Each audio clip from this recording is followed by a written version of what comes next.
Hey everyone, in today's video we're going to be testing the new hyped plant-based cream options on the block with my favourite creamy dishes and desserts. I hope you enjoy seeing what I made. These are the players. We have Flora Plant Professional Whipping Cream and Provamel Cuisine Soy. So this is a new, not widely available option. Comes in a massive carton, only available online at the moment, and Provamel is made by the trusty Custard Lords, and it is available in more independent supermarkets. So this was the product I was most excited to try. The first ingredient in it is red lentil protein, which I think is working in the same way that aquafaba would. You know, it's in the legume family. From my first taste, I was like, bloomin' heck, this is something good, because it doesn't have like a coconutty or soy or legume-y aftertaste. It's not widely available yet, but you know, since it's by Flora, I think it might be, and I've asked my local Foodworks and IGA to stock it. And maybe you could too, because yeah, as you're gonna see, it's something else. I whipped up the whole thing in one go because it says to, once you open the carton, use it up within 3 days. So yeah, I made a massive tub of whipped cream and used it in various desserts, and it went a long way. And when you go through this process, you realize, yeah, I guess it isn't so expensive, and if they sold it in like half quantities, yeah, it wouldn't be ridiculous, because currently I'm using Koyo predominantly in different circumstances to get like a whipped cream situation, and yeah, that's expensive in its own right, although the price is coming down on that too. So I tested it with my tiramisu recipe, made my sponge, and I add a bit of toffuti cream cheese in with the whipped cream. This was much more runny, like it didn't set as firmly as the Koyo whipped cream situation sets.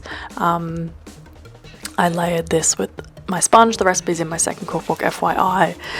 It's a very popular recipe, and yeah, I love it. And I love what the Koyo adds in my original version, because it adds like a tangy element that sort of replaces the mascarpone. Yes. Okay, so the second recipe is more like a dumping of things in the banana cream pie fashion. I should have broken up those biscuits in hindsight, but just drizzled like an almond butter, maple syrup, coconut oil, caramel over banana coins and biscuits, and laid it with the whipped cream and grated some chocolate shavings on top, and let that set so the biscuits softened up a little in an American banana cream pie situation. And then chocolate mousse, that's aquafaba doing its thing. This is kind of an iffy recipe, right, in the vegan world. Like, it is known for splitting and like sort of peeing a bit at the bottom. So I took Nigella's sort of approach, and you just sort of mix it quite rigorously with the chocolate to incorporate it, and then get all foldy with the aquafaba and vegan cream alternating. And look at this consistency. It was so like stable. It was incredible to work with, and I had good feelings about that.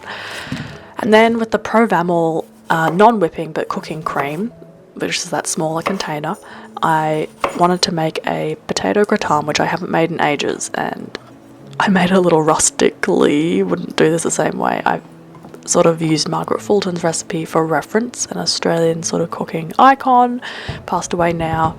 So that was me putting a bit of garlic oil and heaps of vegan butter in a dish, layering the potato slices with onion, and then pouring the cream on top. I don't think I would have used all of it if I did it again, or I would have used more potatoes and onion, you know, made it go further. And I would not have just seasoned the top, I would have seasoned every layer. That's really cringy to look back on. Oh well. And I don't think it needed more butter on top. And a sprinkle of nutmeg is nice, but it would have been more effective between the layers. Classic. Yeah, as you can see, the cream did bubble up quite a bit, and visually it wasn't as amazing, but let's taste all these options. Ready for a bunch of creamy foods. Okay, the smell of the gratin was spot on, and the cream was delightful, you know, considering I didn't put many seasonings in this. It tasted exactly how I remember, and you know, I was really looking to see if it held up in a very simple gratin context, and it did. It was delish, and would have been even more delish with those few tweaks. So this banana cream pie was like a surprising standout, you know, cream with fruit stuff that make it a bit more refreshing, sort of lift it out of its richness bog. Again, not again, but like, I'm sorry for all the cream on my lips. I'm eating all this like a toddler, so sorry about that. But yeah, this was incredible with the caramel and banana. It was so fruity. Yeah, incredible. Then the tiramisu I think was my least favorite thing, just because I do appreciate how I said before that the coconut yogurt adds a sort of sour twang. This was a bit too rich, you know, coffee and chocolate and cream. There was no sort of thing to sort of offset the intense richness. But my grandmother, who loves that recipe, I think it's like a favorite one of mine, liked even more than the original. So would depend on, I don't know, your richness levels. And then this was just incredible. It's just phenomenal. Best chocolate mousse I've ever had, vegan or not, period. So yeah, I was exceptionally impressed with these, and I really hope that they become more mainstreamly available. Thank you for watching, Honey Bunches. See you in the next video. Bye!